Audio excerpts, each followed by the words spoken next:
Welcome to the podcast An Ancient Language for a Modern Soul, Poemi Conviviali by Giovanni Pascoli. Today we will talk about a poem called Gog and Magog, an apocalyptic tale about the fear of barbaric invasion. I'm here today with two guests. The first is Professor Maurizio Perugi, who is Professor Emeritus at the University of Geneva, Switzerland, and President of the Center for Portuguese Studies. Professor Perugi's breadth of knowledge is impressive, spanning from Romance philology to Camoish lyric poems and Neo-Hellenic literature. He is also an expert on Pascoli, having written several seminal books and articles on this poet. The second guest is Dr. Ailise Bulfin, who's lecturer of English at University College Dublin, and she is also the author of a fascinating book about fears of barbaric invasion called Gothic Invasions, Imperialism, War and Fin de siècle Popular Fiction. You will hear the poem translated by myself and James Ackhurst and read by George Sharpley. The music is composed by Giovanni Tardini and played at the Celtic harp by Arianna Mornico. Gog and Magog tells a peculiar story about hordes of barbarians from the east invading the west. Pascoli drew inspiration from three groups of ancient sources. In the first group, the most important source is the Bible, specifically the book of Ezekiel, where we read that Gog and Magog will come from the north to attack the people of Israel. In Byzantine apocalyptic literature that derives from the book of Ezekiel, Gog and Magog are frequently referred to as the unclean nations. Initially, they were believed to be from the north, but in many texts, they are identified with Eastern peoples like the Mongols or Tartars. They are described as giants, dwarfs, and bloodthirsty creatures. Let's hear how Pascoli describes them. To and fro like wild herds, riding down on their black carts, Gog and Magog passed in vain from the mountain to the plain. To and fro their whips lashing in the stormy clouds flashing. Like hyenas sadly barking, the Mongol tribe came and roared at the closed western door. A door between two mountains stood, made of bronze and red like blood, casting shadows on the plain. Alexander locked that door. He locked out the filthy tribes and the black herds of wild boars. There he stood once, looking west from the top of the north's breasts, his clear trumpets sounding bright. The two-horned king stood guard still, and the children who had heard the door lock first were old, and their offspring had then died, fire-eyed, black-tongued giants or grim dwarfs with mobile ears. They burst out like sparks from a firebrand in the dark, but the high king of kings on the Argenicon remained. He caused floods and moved moraines with his trumpets sounding high. Eagles filled the sky at dawn as the horde came near their Khan, as when clouds gather, storms thunder. And down the slope their chariots rolled, a sudden voice like a thunderbolt, or elephants trumpeting. Through the years that turmoil vanished, and the tribes roared on when, famished, they fought for food with their sharp nails. And their war cry died in the wail of their hunger, which prevailed. Alan, Aneg, Ageg, Assur, Thubal, Kefar. In the long nights filled with stars, the Hmong women in their yurt shouted loud when giving birth. Well, the catalogue of exotic names that you've just heard borrowed from Pseudo-Callisthenes is very important in defining the stylistic and linguistic identity of this poem. Not surprisingly, it reappears in the stanza 17. In the convivial collection, Gog and Magog is a poem written first, likely at the time when Pascoli was beginning to develop his own theory of poetic language. According to Pascoli, words in Italian language are too long as they are typically stressed on the ending, while his ideal in poetry was a language made up of shorter words with emphasis on the root to highlight the semantic core. It is in these terms that Max Müller, a most prominent linguist in his time, describes the Turkish language. And as we can surmise, in Gog and Magog, Pascoli uses Müller's lectures on the science of language as one of his foremost models. This book, well, the Italian translation published in 1864, which is extant in Pascoli's library, bears dense reading traces and shows a number of precious annotations. Thank you. That's fascinating, and definitely one of the most striking aspects of this poem is its exotic language, which we strove to preserve in the English translation.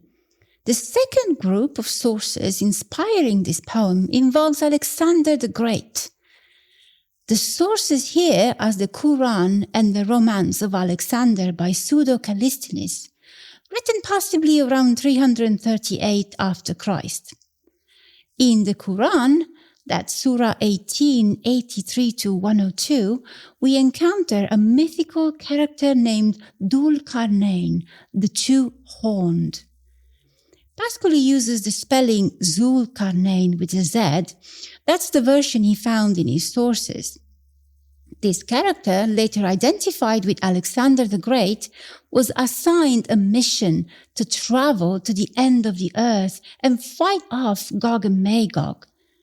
The two horns are significant as Alexander the Great identified himself as the son of the Egyptian god Amun-Ra, who was depicted with two horns. This source also mentions a wall Alexander built near the Caucasus, the mountains known as the breast of the north wind, to keep the barbaric tribes out, thus keeping the West safe. In fact, the spelling Zulkarnain with the initials Z and K, which Pascoli found in his sources, corresponds to a pronunciation common in Turkey and the Middle East, while K, replacing the emphatic Q, is a spelling that came into fashion in Europe along with the interest in barbarian invasions.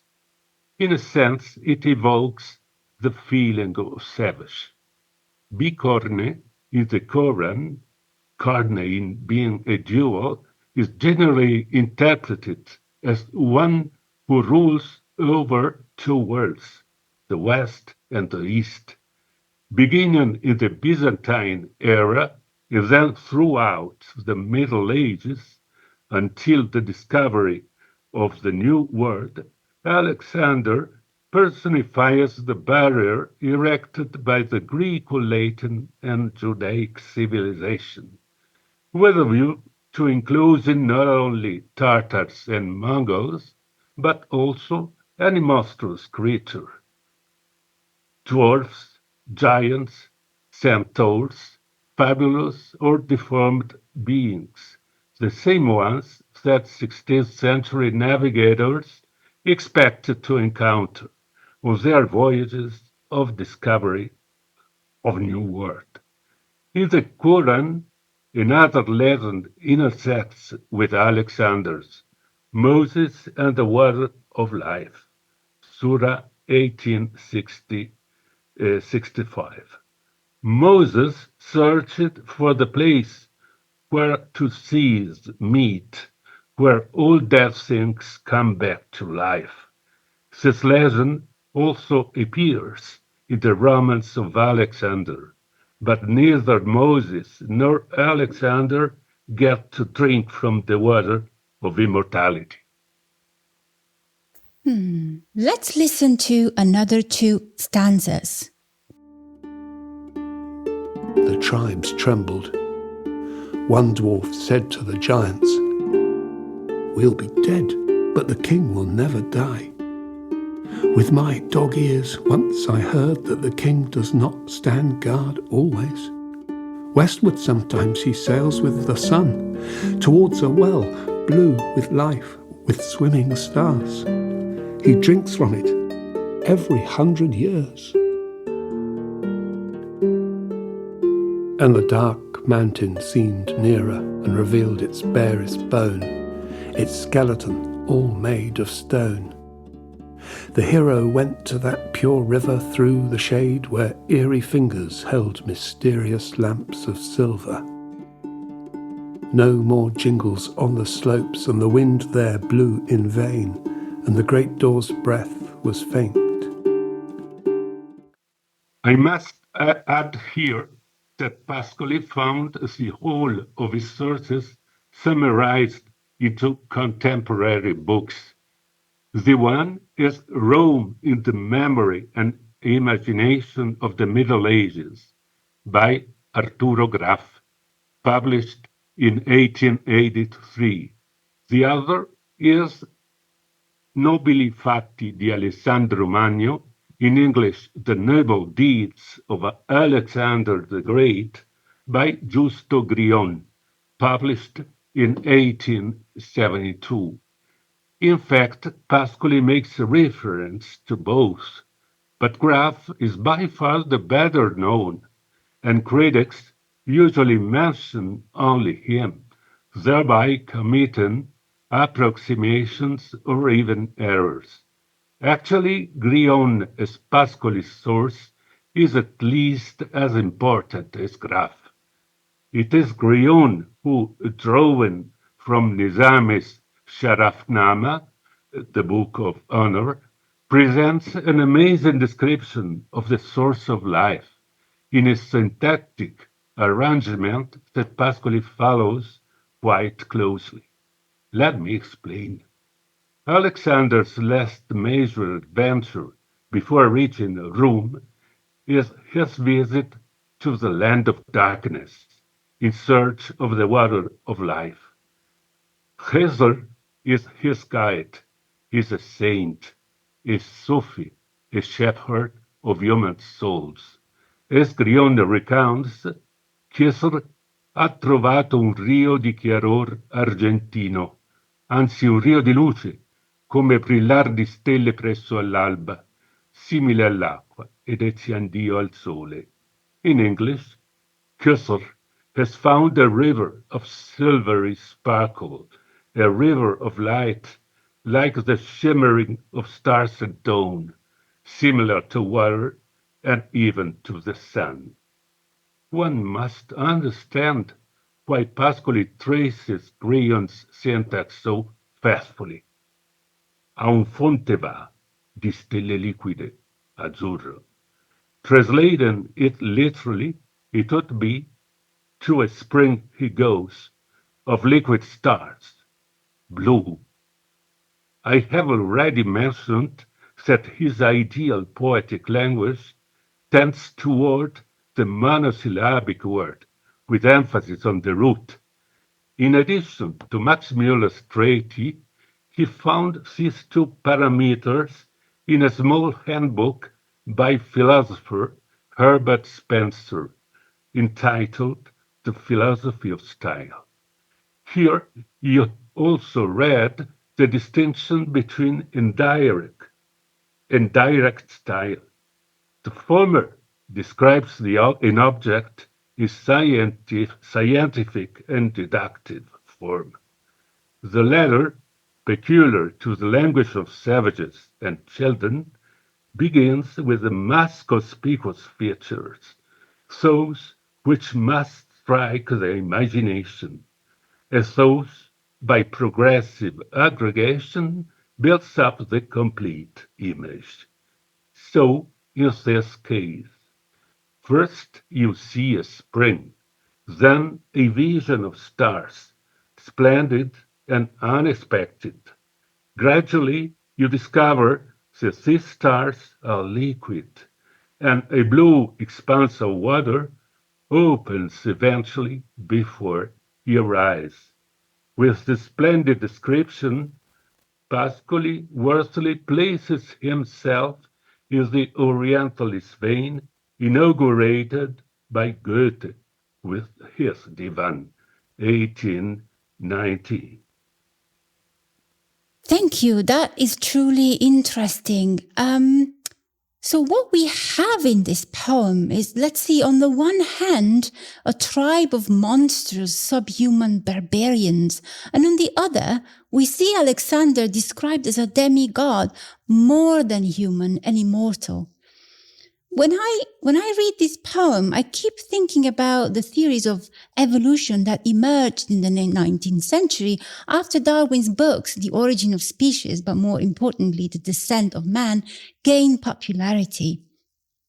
Any educated person in the late 19th century would have been familiar with the popularized version of Darwin's theory. And the chief idea behind this theory is that, well, mankind is developing from its animalistic state towards a supremely evolved form of existence in an upward trajectory of progress.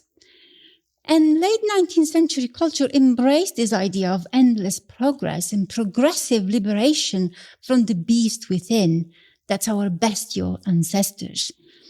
And for me, merely from a textual point of view, the juxtaposition of Alexander, the divine otherworldly king, and the beastly barbarians embodies the two ends of the spectrum of human evolution, which is really a struggle with an upward trajectory. This topic recurs quite often in Pascoli's prose writing, such as the Golden Mass and the New Era, where he discusses the future of mankind as an evolution, although he's quite critical, as we know, of the notion of technological advancement without morality. And the way I read it, the beast is really the doppelganger of the superhuman, its alter ego. And I think if we set aside Pascoli's sources for a moment, we can almost see it in the image of the two-horned king. He is a demigod, but also an animal. The subhuman and the superhuman are two opposite ends of the spectrum, but they are inextricably linked. And besides for Pascoli and other contemporary authors such as Antonio Fogazzaro, the beast within is never fully defeated, but it always threatens to return. As Italian anthropologist and criminologist Cesare Lombroso suggested with his idea that criminals and savage folks are still at lower stages of evolution and that anyone can, for some reason, revert to those lower stages. In fact, Pascoli's picture fits perfectly into the evolutionist thinking of the time, which was developing in both Europe and the United States. Pascoli knew it very well, especially with regard to the triad formed by savages, children, and women, to the social strata considered inferior or only partially developed, were gradually being aggregated not only non-Europeans, but also immigrants, for instance, the Irish. On the other hand, it is well known that the rediscovery of barbarians and as a literary motive invaded European literature in the second half of the century. So the theme of the fear of invasion was common in late 19th century Europe. And Elisa, in your book, Gothic Invasions, Imperialism, War and Fin de siècle Popular Fiction, you have explored this theme in Victorian literature. Could you tell us a bit about it? It's strange because the British Empire was not in any way in danger of being invaded, so it'd be interesting to know why we have these narratives. Thanks, Elena, and thank you for inviting me onto the podcast to talk about this. It's a big question, I suppose, that you ask with kind of a global answer. And you can kind of think of the answer in terms of global geopolitics and the balance of power between what were referred to as the great powers at the time, which would refer to Great Britain, France, Germany, Italy to an extent. The USA was emerging. And what you have is a series of very dangerous rivalries between them around the world over strategic territory. And you have small disputes sparking larger disputes, and the general fear and sense that at any moment one of these disputes could kick off a war between two great power nations at the time as well, which, as is very well known, there were series of military alliances between the great powers, so that would drag other powers into what was imagined in the late 19th century as a coming global war. So while the fear that the British Empire would be invaded in a sense is very unrealistic, the idea that a major global conflagration was about to break out was not so unfounded. And you can add to that then the fact that most of the great powers were colonizing nations. Britain and France have been doing it for a very long time. Other nations were getting into the game, like the US and Italy certainly went out and held territories in the Far East and in North Africa. And you had the much less founded sense that these nations might in turn rebel, resist, and that was certainly, there was a lot of anti-colonial resistance, both physical force and non-physical force within colonized areas. But there was no real danger that it was going to overspill beyond those boundaries and take the form of hordes of, as they would have been described in the contemporary discourse, of colonized peoples invading European countries. That was just a really very much unfounded fear, kind of a guilty conscience fear of the colonizers experiencing what they in fact were perpetrating. But linked into that, very importantly for the context of the poem, is also this idea that Britain in particular, and the sense may have also been present, I don't know, in other European powers, they were the inheritors of the Roman Empire. They were the new Romans. So on the one hand, this was a cause for celebration. The Romans were very much valorized in 19th century European country. But on the other hand, any educated people of the day were well aware of the cyclical nature of empires, that just as they rise, they decline and fall.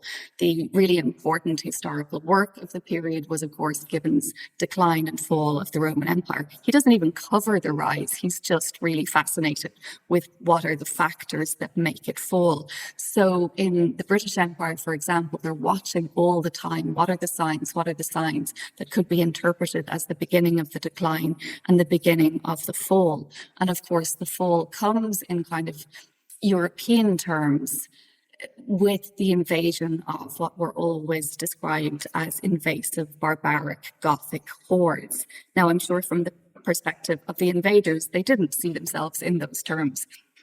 But that's very much how they're painted in European political discourse. And there's a lot of fear about that. What I think is really interesting is in the very first stanza of the poem, there's mention of a storm cloud. So that was a recurrent metaphor in European kind of geopolitical discourse at the time, or British discourse at any rate. That you could see in the distance. It was always described as a cloud no bigger than a man's hand, but that the cloud could approach, that the cloud could grow, that the storm could break. You see the metaphor of a cyclone engulfing all of Europe in in a major war. And so I think Pascali is very much positioning himself within this discourse. So something that to us as contemporary readers might be lost is actually a very significant political metaphor. And I should say then that all of this kind of invasion anxiety spawned a fictional genre to accompany it, in which you could give freer rein to the descriptions of invading hordes than you could, for example, in political discourse. And it was very much propagandistic in intent, as was the non-political accompanying discourse. It was often very much directed at encouraging support for military preparedness. So the call for Britain, for example, to prepare itself to face an invasion. So this, of course, meant sort of increased defence spending, building up the army, building up the sources of weaponry, which paradoxically, of course, makes the very events that you're trying to guard against more likely. That kind of paradoxical statement to safeguard peace, prepare for war. So it's against this really highly volatile geopolitical backdrop that Pascali's poem is written. It seems that the British Empire at its zenith produced this literature as a kind of counter-narrative to the brash confidence in its own might, something that very much reminds me of the ghost of the beast within, and in this poem, the stark juxtaposition and yet similarity between the beastly Eastern barbarians and the divine two-horned King Alexander. However, it is worth mentioning that Pascali's symbolism and allegorism is often very complex. In our case, bicorne is also an attribute of Pan, Greek dikeratos, in one of the Homeric hymns, and Pascali uses it in Psyche, where Pan is personification of love. Of course, yes, and thank you for pointing this out. We are getting closer to the end. Before I reveal how Gog and Magog ends, maybe I shouldn't spoil it actually, I want to ask Ailise one more question. So how do these tales of invasion typically end? But they form a kind of a spectrum of endings, I suppose, that you could say, running from optimistic to pessimistic. So on the optimistic side, you see that while, say, European powers may suffer an initial terrible rout, they rally, and in fact they maybe go out and they conquer more territory at the end of the tales, or you can have kind of a Pyrrhic victory where they just about hold on, but a lot is taken away from them in the process. And then there's authors, I think, who really want to hammer home the dangers, and they tend to have much more pessimistic endings, I should say. For example, in one of those, Britain ends up a province in actually a German empire, nascent German empire, when you're talking about the fictions of Europe versus Europe. There's a really interesting example of fiction that came out in the same year that the poem did, called The Yellow Danger, by an author called M.P. Shield. And so he imagines the Sino-Japanese alliance. He imagines them sweeping from Peking, as it's called at the time, all the way to Europe. The army is so large that while its rear guard is still leaving Peking, its vanguard has already reached Europe. It is one of the most exaggerated and kind of repulsive works of fiction I've ever had the mispleasure to read, and it depicts in very graphic terms the Chinese and Japanese people slaughtering basically all of Europe, and they're stopped reaching Britain by the barrier that the sea presents, and at the last minute there's a turn, and the British hero basically unleashes germ warfare on the Chinese and Japanese invaders and commits genocide and wipes them out almost to a person.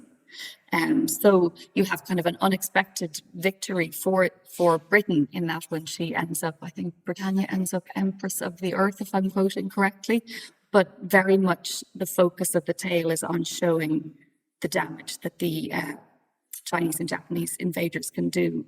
And then another really interesting one showing the power of the stereotypes of cruelty is called The Pot of Caviar. It's a short story by Arthur Conan Doyle.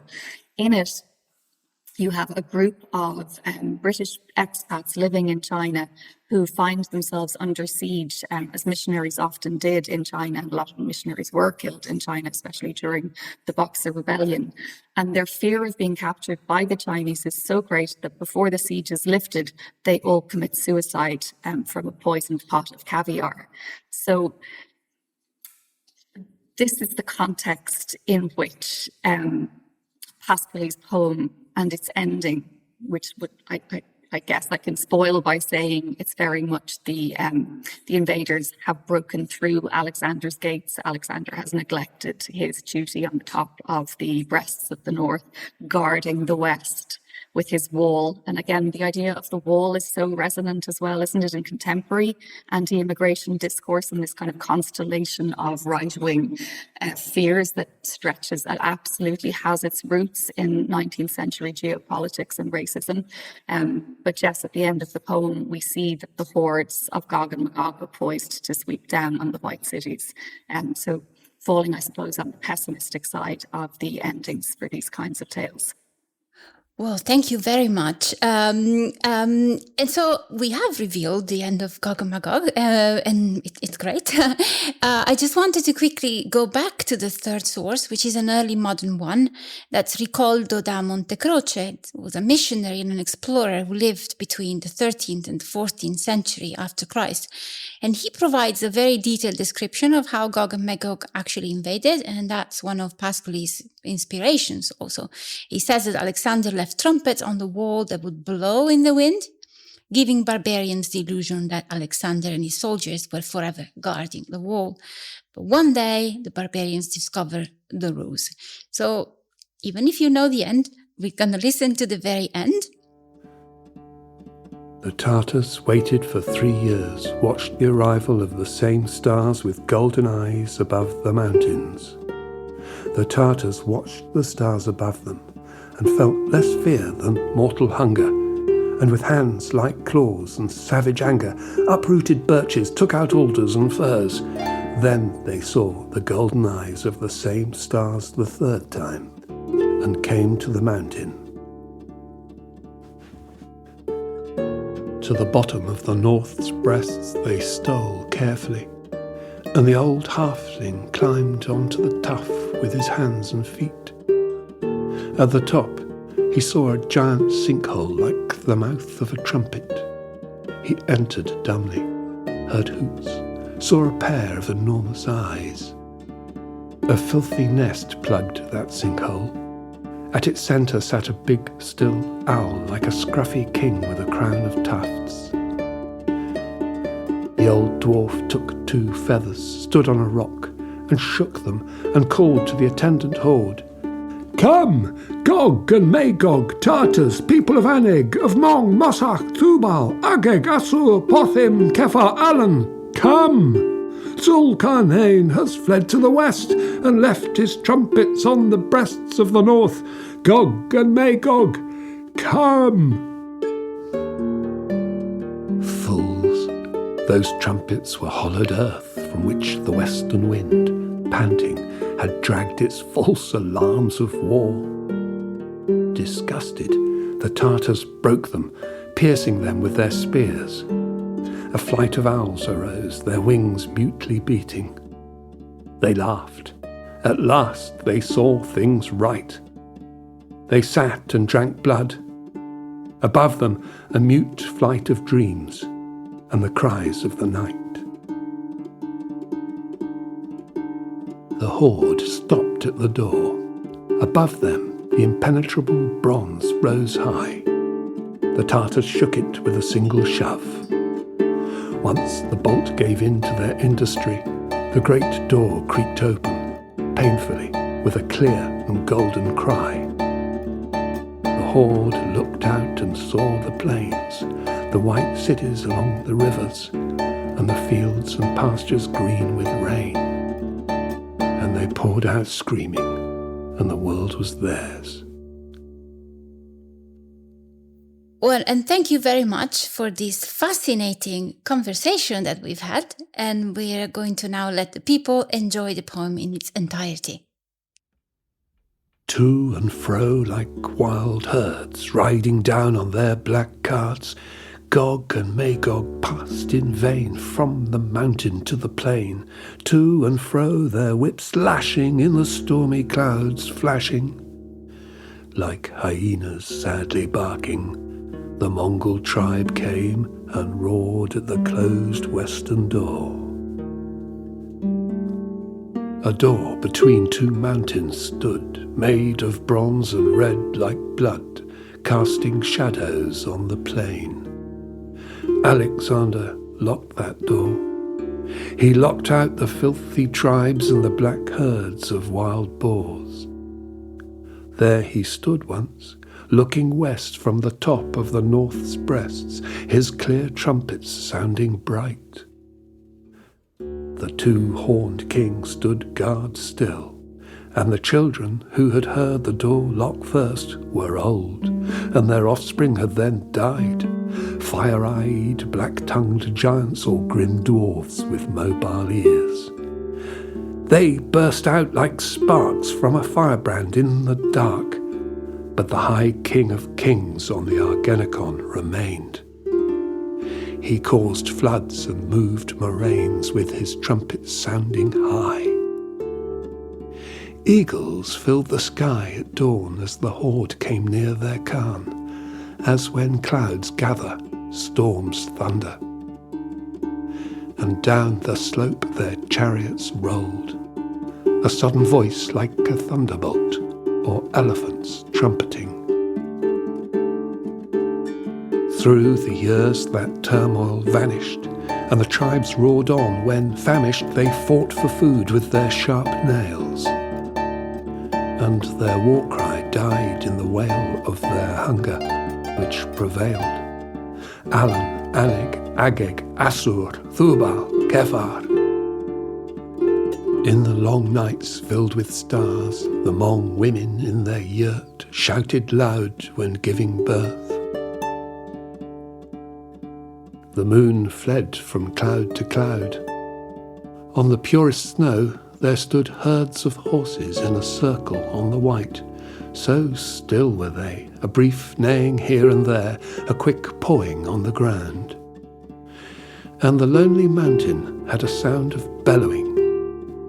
The moon was scared, and from the clouds it jumped in the air, or it shone on the sea, suspended on the banquet almost ended by the hero crowned with leaves, festive, riding on green meadows, while the horde, among pine shadows, listened to long, eerie songs.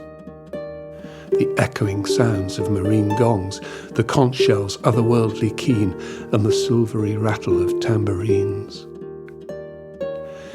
The tribes trembled with great wonder. Doesn't he have a sweet mother to return to, rich with amber? Not a flock, a child, a lover to lie with when the day is over? Or do his horns provoke their hate? Why doesn't he then come and mate with a woman from our kin, whom he can subdue and win? The tribes trembled. One dwarf said to the giants, "We'll be dead, but the king will never die. With my dog ears once I heard that the king does not stand guard always. Westward sometimes he sails with the sun, towards a well blue with life, with swimming stars. He drinks from it every 100 years." And the dark mountain seemed nearer and revealed its barest bone, its skeleton all made of stone. The hero went to that pure river through the shade where eerie fingers held mysterious lamps of silver.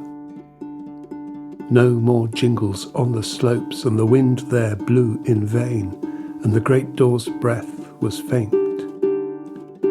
Gog and Magog waited 3 days and 3 nights, and all they heard was the faint creaking of the door. He wasn't there. The mountain ways were flushed with the swell of the horde like ants swarming before the storm. A bison lowed at the break of day. A horse neighed, their ranks shattered, and somewhere in the valley a trumpet brayed. And the women said, "Oh, Zulkarnain, you've come home so quickly. What kind of man can't find a single maiden? Not even a sister who at the sight of her brother might let the bucket fall from her hands and rush inside for your aging mother. But now, O Ram, have your trumpets blare. At the sounding of your fanfare, warriors rise and sleep no more." And the men cried, "He has sampled in the west from that well that is blue with life. What he was, he will be forevermore." Every other life they encountered they hated, and they nurtured their life with blood from the bison and the boar. And the valleys and hills no longer resounded. There was no sound at all of alarm or strife, only the tribe's interminable murmur. But Zulkarnain did leave in the glow of a sunset. Above the mountain were stretched sheets of purple shot with yellow. The hero ascended in a golden cart and vanished over the distant hills with a twinkle of emerald and a sparkle of sapphire. The flash of 100 points of steel, an echo of hymns that warble, wander here and there, and the glacier was still. The Tartars waited for 3 years, watched the arrival of the same stars with golden eyes above the mountains. The Tartars watched the stars above them and felt less fear than mortal hunger, and with hands like claws and savage anger, uprooted birches, took out alders and firs. Then they saw the golden eyes of the same stars the third time, and came to the mountain. To the bottom of the north's breasts they stole carefully, and the old halfling climbed onto the tuff with his hands and feet. At the top, he saw a giant sinkhole like the mouth of a trumpet. He entered dumbly, heard hoots, saw a pair of enormous eyes. A filthy nest plugged that sinkhole. At its centre sat a big, still owl like a scruffy king with a crown of tufts. The old dwarf took 2 feathers, stood on a rock, and shook them, and called to the attendant horde, "Come, Gog and Magog, Tartars, people of Aneg, of Mong, Mosach, Tubal, Ageg, Assur, Pothim, Kephar, Alan, come! Zulkarnain has fled to the west and left his trumpets on the breasts of the north. Gog and Magog, come!" Fools! Those trumpets were hollowed earth from which the western wind, panting, had dragged its false alarms of war. Disgusted, the Tartars broke them, piercing them with their spears. A flight of owls arose, their wings mutely beating. They laughed. At last they saw things right. They sat and drank blood. Above them, a mute flight of dreams and the cries of the night. The horde stopped at the door. Above them, the impenetrable bronze rose high. The Tartars shook it with a single shove. Once the bolt gave in to their industry, the great door creaked open, painfully, with a clear and golden cry. The horde looked out and saw the plains, the white cities along the rivers, and the fields and pastures green with rain. And they poured out screaming, and the world was theirs.